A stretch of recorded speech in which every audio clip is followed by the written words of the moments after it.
আল্লাহর নবী প্যারা রাসূল সাল্লাল্লাহু আলাইহি ওয়াসাল্লাম যখন আল্লাহ পাক রব্বুল আলামিন জিবরিল আমিনের মাধ্যমে তার উপরে আল্লাহ তাআলার কোরআনকে নাজিল করলেন, এবং কোরআনের মতো এত বড় একটা দামি সম্পদ রাসূলুল্লাহ সাল্লাল্লাহু আলাইহি ওয়াসাল্লামের উপরে আল্লাহ তাআলা নাজিল করলেন। রাসূলুল্লাহ সাল্লাল্লাহু আলাইহি ওয়াসাল্লাম ইসলামের শুরুর দিকে ওপেনলি ইসলামের দাওয়াত দিতে পারে নাই। সাহাবী আরকামের বাড়িতে ছোট্ট একটা পরিসরে ওইখানে ইসলামের কথা বলতেন। তো মক্কার সব থেকে ধনাঢ্য পরিবারের সন্তান এই মুসাব, তার বাবা তাকে 200 দিরহাম দিয়ে একটা কাপড় কিনে দিত। যেই কাপড়টা হযরত মুসাব ইবনে উমাইর রাদিয়াল্লাহু তাআলা আনহু 3 দিনের বেশি ব্যবহার করত না। এই মুসাব ইবনে উমাইর রাদিয়াল্লাহু তাআলা আনহু এত স্মার্ট ছিল যে মক্কার অলিতে গলিতে যখন তিনি হাঁটতেন, মক্কার অন্য মানুষেরা এই মুসাবের আতরের ঘ্রাণ নেওয়ার জন্য রাস্তার পাশ দিয়ে দাঁড়িয়ে থাকতো। এবং যদি মুসাব যে রাস্তা দিয়ে যাইতো, মক্কার মানুষেরা বুঝতে পারতো এমিন দিয়ে মুসাব গিয়েছে। এত দামি পারফিউম তিনি ব্যবহার করতেন।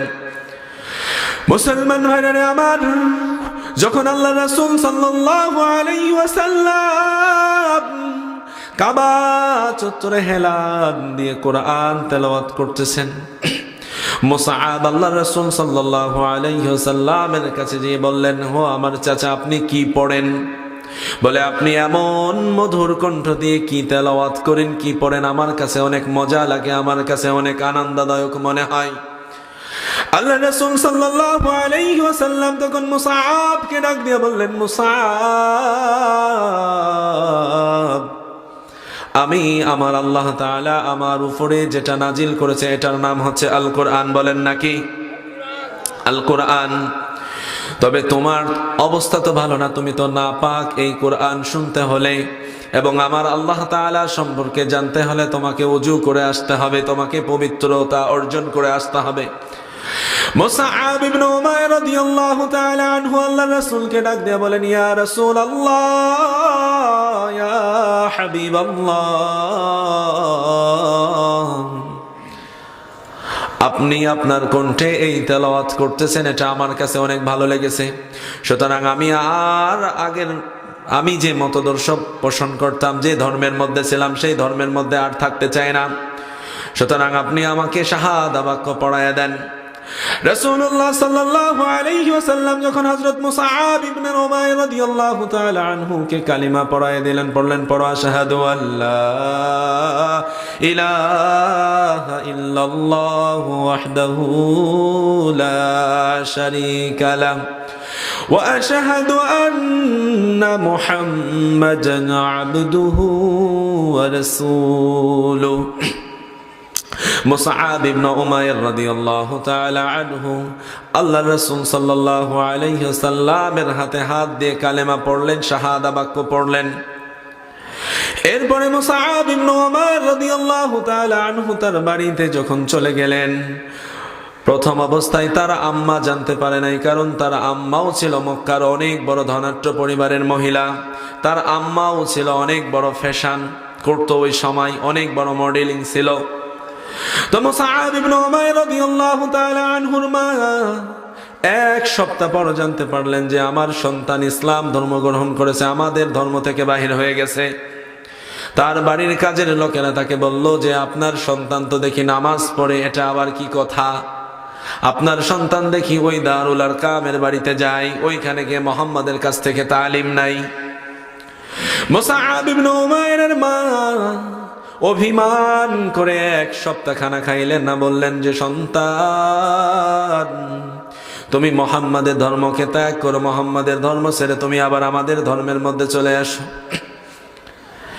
যেই ধর্মের মধ্যে শুধু এক আল্লাহর কথা বলে, ওই ধর্ম আমাদের জন্য না। যেই ধর্মের নেতা নিজের নামে নিজে মানুষকে কালেমা পড়ায়, ওই ধর্ম আমাদের না। মুসআব ইবনে উমাইর রাদিয়াল্লাহু তাআলা আনহু তার আম্মাকে ডাক দিয়ে বললেন, মা, আপনি এক সপ্তাহ না, আপনি একদিন নয়, 2 দিন নয়, আপনি যদি 1000 দিনও না খেয়ে থাকেন তাও আমি মুহাম্মদ সাল্লাল্লাহু আলাইহি ওয়াসাল্লামের দরবারে ত্যাগ করবেন না। পড়েন না সুবহানাল্লাহ। রাসূলুল্লাহ সাল্লাল্লাহু আলাইহি ওয়াসাল্লামের উপরে এত মহব্বত তিনি প্রকাশ করেছেন, তার মা তাকে বললেন, হুঙ্কার দিয়ে বললেন, তুমি যদি মুহাম্মাদের ধর্মকে ত্যাগ না করো তাহলে আমার বাড়ি থেকে তোমাকে তাড়িয়ে দেব, তোমাকে আমি তেজ্য পুত্র করে দেব। মুসআব ইবনে উমাইর রাদিয়াল্লাহু তাআলা আনহু বললেন যে, মা, যদি মুহাম্মাদের ধর্ম আমি পালন করার পরে, ধর্ম গ্রহণ করার পরে আপনি যদি আমাকে তেজ্য পুত্র করে দেন, আপনি যদি আপনার সম্পদ থেকে আমাকে আলাদা করে দেন, তাতে আমার 2 পয়সার কোনো যায় আসে না, তাও আমি মুহাম্মাদের ধর্ম ত্যাগ করব না। পড়েন না সুবহানাল্লাহ। মুসলমান ভাইরা আমার, মুসআব ইবনে উমাইর রাদিয়াল্লাহু তাআলা আনহুর আম্মা তার পরিবার থেকে তাকে বিতাড়িত করে দিল এবং তার গায়ের যে সমস্ত দামি দামি কাপড়গুলো ছিল সেগুলো সব নিয়ে নিল। সামান্য একটা কাপড় নিয়ে মুসআব ইবনে উমাইর আল্লাহর রাসূলের দরবারে চলে গেলেন। ওই সময় ওইখানে বসা হযরতে আবু বকর, হযরতে উমর, হযরতে ওসমান, হযরতে আলী রাদিয়াল্লাহু তাআলা আনহুম আজমাইন সবাই মুসআব ইবনে উমাইরের দিকে তাকিয়ে অবাক হয়ে গেছে। মক্কার এত বড় ধনাঢ্য পরিবারের ছেলে, যার গায়ে 200 দিরহামের জামা থাকে, তার শরীরে সুন্দর সুন্দর পারফিউম থাকে, যার ঘ্রাণ আমরা নিজেরা সুখী গ্রহণ করি, কিন্তু আজ মুসআব ইবনে উমাইর সব কিছু ছেড়ে আল্লাহর রাসূলের দরবারে নিঃস্ব হয়ে বসে আছে। আল্লাহর রাসূল সাল্লাল্লাহু আলাইহি ওয়াসাল্লাম সাহাবায়ে কেরাম রাদিয়াল্লাহু তাআলা আনহুম আজমাইনদেরকে বললেন, ও সাহাবায়ে কেরাম, মুসআব আল্লাহর জন্য সব কিছু ছেড়ে এসেছে, সুতরাং তোমরা মুসআবকে বসতে দাও। আল্লাহ রাসূল সাল্লাল্লাহু আলাইহি ওয়াসাল্লামের দরবারে মুসআব ইবনে উমাইর রাদিয়াল্লাহু তাআলা আনহু বসলেন। এরপরে ইতিমধ্যে মদিনা থেকে একটা কাফেলা আসলো। সেই কাফেলার 12 জন আল্লাহ রাসূল সাল্লাল্লাহু আলাইহি ওয়াসাল্লামের হাতে হাত দিয়ে ইসলাম ধর্ম গ্রহণ করলো। ওই 12 জন আল্লাহ রাসূল সাল্লাল্লাহু আলাইহি ওয়াসাল্লামের হাতে হাত দিয়ে ইসলাম ধর্ম গ্রহণ করার পর আল্লাহ রাসূল সাল্লাল্লাহু আলাইহি ওয়াসাল্লামের চোখে সব থেকে সুদর্শন যুবক এবং স্মার্টনেস ওয়ালা একজন যুবককে তিনি হলেন মুসআব ইবনে উমাইর। এই জন্য ইসলামের সর্বপ্রথম রাষ্ট্রদূতের নাম হলো হযরত মুসআব ইবনে উমাইর। বলেন, ইসলামের প্রথম রাষ্ট্রদূতের নাম কি? হযরত মুসআব ইবনে উমাইর। আল্লাহ রাসূল সাল্লাল্লাহু আলাইহি ওয়াসাল্লাম হযরত মুসআব ইবনে উমাইর রাদিয়াল্লাহু তাআলা আনহুকে ওই কাফেলার সঙ্গে মদিনাতে পাঠিয়ে দিলেন। হযরত মুসআব ইবনে উমাইর রাদিয়াল্লাহু তাআলা আনহু ওই মদিনাতে যাওয়ার পরে, হুজুর আপনি সামনে চলে আসেন। মুসলমান ভাইরা আমার, যেই কথাটা আমি আপনাদেরকে বোঝাইতে চাচ্ছিলাম, হযরত মুসআব ইবনে উমাইর রাদিয়াল্লাহু তাআলা আনহু মদিনায় চলে গেলেন। মদিনাতে যাওয়ার পর এত পরিমাণ ইসলামের দাওয়াত দিয়েছে যে মদিনার অনেক বড় বড় পরিবারের লোকজন, অনেক বড় বড় লোকেরা হযরত মুসআব ইবনে উমাইর রাদিয়াল্লাহু তাআলা আনহুর দাওয়াতের কথা শুনে তারা ইসলাম ধর্ম গ্রহণ করেছে। পড়েন না সুবহানাল্লাহ। হযরত মুসআব ইবনে উমাইর রাদিয়াল্লাহু তাআলা আনহু মদিনাতে যাওয়ার পর এত ইসলামের বিস্তার ঘটিয়েছে যে মদিনাতে যাওয়ার পর হযরত মুসআব ইবনে উমাইর রাদিয়াল্লাহু তাআলা আনহুর কাছে 150 জন মানুষ কালেমা পড়ে মুসলমান হয়েছে। পড়েন না সুবহানাল্লাহ। উনি 1 বছর মদিনাতে দাওয়াতি কাজ করার পরে আল্লাহ রাসূল সাল্লাল্লাহু আলাইহি ওয়াসাল্লাম পরের বছর মদিনায় চলে গেছেন হিজরত করে। হযরত মুসআব ইবনে উমাইর রাদিয়াল্লাহু তাআলা আনহু যখন মুসলমানদের সবথেকে বড় বড় 2টা যুদ্ধ, একটা হচ্ছে বদর আর একটা হচ্ছে উহুদ, বদরের যুদ্ধের সময় আল্লাহ রাসূল সাল্লাল্লাহু আলাইহি ওয়াসাল্লাম ইসলামের পতাকা কার হাতে দিবে খুঁজে পাচ্ছেন না, কিন্তু আল্লাহ রাসূল সাল্লাল্লাহু আলাইহি ওয়াসাল্লামের চোখে ধরছে যে মুসআব হচ্ছে ইসলামের প্রথম রাষ্ট্রদূত, এবং এই মুসআবের কারণে মদিনাতে 150 জন মানুষ মুসআবের কাছে ইসলাম ধর্ম গ্রহণ করেছে। পড়েন না সুবহানাল্লাহ। মুসলমান ভাইরা আমার, মুসআব ইবনে উমাইর রাদিয়াল্লাহু তাআলা আনহুর কাছে ইসলামের কালেমার পতাকা দিয়ে বদরের যুদ্ধে মুসলমানদের কি হলো, বিজয় আসলো, এবং উহুদের যুদ্ধে আল্লাহর রাসূল সাল্লাল্লাহু আলাইহি ওয়াসাল্লাম সেম কাজটা করলেন।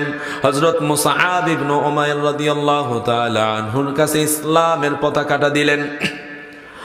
হযরত মুসআব ইবনে উমাইর রাদিয়াল্লাহু তাআলা আনহু উহুদের ময়দানে যখন মুসলমানদের বিজয় আসে না, কাফেরদেরও বিজয় আসে না, কাফেরেরা সংখ্যায় বেশি, তারা আল্লাহ রাসূল সাল্লাল্লাহু আলাইহি ওয়াসাল্লামের সেনা এবং সৈনিকদের দিকে যখন তারা অগ্রসর হলো, হযরত মুসআব ইবনে উমাইর রাদিয়াল্লাহু তাআলা আনহু তারিখের কিতাবের মধ্যে এরকম লেখে, আল বিদায়া ওয়ান নিহায়ার মধ্যেও এসেছে, সহিহ বুখারী এবং মুসলিমের বর্ণনায় এসেছে, হযরত মুসআব ইবনে উমাইর রাদিয়াল্লাহু তাআলা আনহু আল্লাহর রাসূলের ঢাল হয়ে গেলেন, যাতে করে আল্লাহর রাসূল সাল্লাল্লাহু আলাইহি ওয়াসাল্লামের গায়ে একটা তীর এবং বর্ষা যেন না লাগে। এইরকম করে হযরত মুসআব ইবনে উমাইর রাদিয়াল্লাহু তাআলা আনহুর যখন কাফেরেরা একটা কোপ দিয়ে তার ডান হাতটা কেটে দিল, তখন ইসলামের এই পতাকাটা হযরত মুসআব ইবনে উমাইর রাদিয়াল্লাহু তাআলা আনহু তার বাম হাতে রাখলেন। যখন কাফেরেরা হযরত মুসআব ইবনে উমাইর রাদিয়াল্লাহু তাআলা আনহুর বাম হাতে কোপ দিলেন, তখন আর কি উপায়, হযরত মুসআব ইবনে উমাইর রাদিয়াল্লাহু তাআলা আনহু ইসলামের পতাকাটা তার মুখের মধ্যে রাখলেন এবং পা দিয়ে এঁটে ধরলেন। এমতো অবস্থায় একজন কাফের হযরত মুসআব ইবনে উমাইর রাদিয়াল্লাহু তাআলা আনহুর বুকের দিকে বর্ষা মারলেন। বর্ষা মারার পর হযরত মুসআব ইবনে উমাইর রাদিয়াল্লাহু তাআলা আনহু শহীদ হয়ে যায়। এরপরে যখন উহুদের প্রান্তে যুদ্ধ শেষ হয়ে যায়, আল্লাহর রাসূল সাল্লাল্লাহু আলাইহি ওয়াসাল্লামের দাঁত মোবারকে তীর লাগার পর তার দন্দন দিয়ে রক্ত বাইর হইতে লাগে। আল্লাহর রাসূল সাল্লাল্লাহু আলাইহি ওয়াসাল্লামের জলিল এবং কদর সাহাবী হযরত আবু বকর এবং হযরত ওমর আল্লাহর রাসূলকে ধরে নিয়ে যখন উহুদ প্রান্ত দিয়ে যখন চলে আসে, তখন আল্লাহর রাসূল সাল্লাল্লাহু আলাইহি ওয়াসাল্লাম ডাক দিয়া বলেন, ও আমার সাহাবায়ে কেরাম, তোমরা তাল্লাশি করো এই উহুদের ময়দানে কারা কারা শহীদ হয়েছে। তখন আল্লাহ রাসূল সাল্লাল্লাহু আলাইহি ওয়াসাল্লামের আদেশে সাহাবায়ে কেরাম রাদিয়াল্লাহু তাআলা আনহুম আজমাইন দেখেন হযরত মুসআব ইবনে উমাইর রাদিয়াল্লাহু তাআলা আনহু গায়ে ছোট্ট এক টুকরা কাপড়, একটা ইসের মধ্যে মুখ খুশে পড়ে আছে। আল্লাহ রাসূল সাল্লাল্লাহু আলাইহি ওয়াসাল্লাম তখন সাহাবায়ে কেরামদেরকে কান্না জড়িত কণ্ঠে বললেন, এই মুসআব ছিল মক্কার সবথেকে ধনাঢ্য পরিবারের সন্তান। এই হুজুর কেন যাও? এই মুসআব ছিল মক্কার সবথেকে বড় ধনাঢ্য পরিবারের সন্তান, কিন্তু আজ এই মুসআবের গায়ে এক টুকরা কাপড় নাই এবং রক্তাক্ত অবস্থায় হযরত মুসআব ইবনে উমাইর রাদিয়াল্লাহু তাআলা আনহু উহুদের প্রান্তে শুয়ে আছেন। আল্লাহ রাসূল সাল্লাল্লাহু আলাইহি ওয়াসাল্লাম সাহাবায়ে কেরাম রাদিয়াল্লাহু তাআলা আনহুম আজমাইনদেরকে বললেন, ও আমার সাহাবায়ে কেরাম, তোমরা মুসআবের দেহকে একসঙ্গে করো এবং মুসআবের গায়ে যে কাপড়টা আছে এই কাপড়টা দিয়ে তোমরা মুসআবকে ঢেকে দাও। হাদিস শরীফের মধ্যে এসেছে সাহাবায়ে কেরাম রাদিয়াল্লাহু তাআলা আনহুম আজমাইন যখন হযরত মুসআব ইবনে উমাইর রাদিয়াল্লাহু তাআলা আনহুর মাথা ঢেকতে যায়, তখন তার পা বাহির হয়ে যায়। মুসলমান ভাইরা রে আমার, যেই মুসআবের গায়ে 200 দিরহামের কাপড় থাকতো, যেই মুসআব মদিনার সব থেকে দামি আতরটা তিনি ব্যবহার করতেন, কিন্তু মৃত্যুকালে যখন তিনি ইহদিনাস সিরাতাল মুস্তাকিমের পথ তালাশ করতে গেছেন, তখন না আছে তার গায়ে আর পোশাকের চিন্তা, না আছে তার আতর কিংবা পারফিউমের চিন্তা। তখন তার অন্তরের মধ্যে একটা চিন্তা এসেছে যে আমার আল্লাহ তাআলা আমাদের সঙ্গে ওয়াদা করেছে এবং আমরাও আল্লাহ তাআলার সঙ্গে ওয়াদা করেছি, আমরা আল্লাহ তাআলার ওয়াদাকে যথাযথ মূল্যায়ন করেছি এবং আল্লাহ পাক রব্বুল আলামিনও আমাদের ওয়াদাকে যথাযথ মূল্যায়ন করেছে। পড়েন না সুবহানাল্লাহ।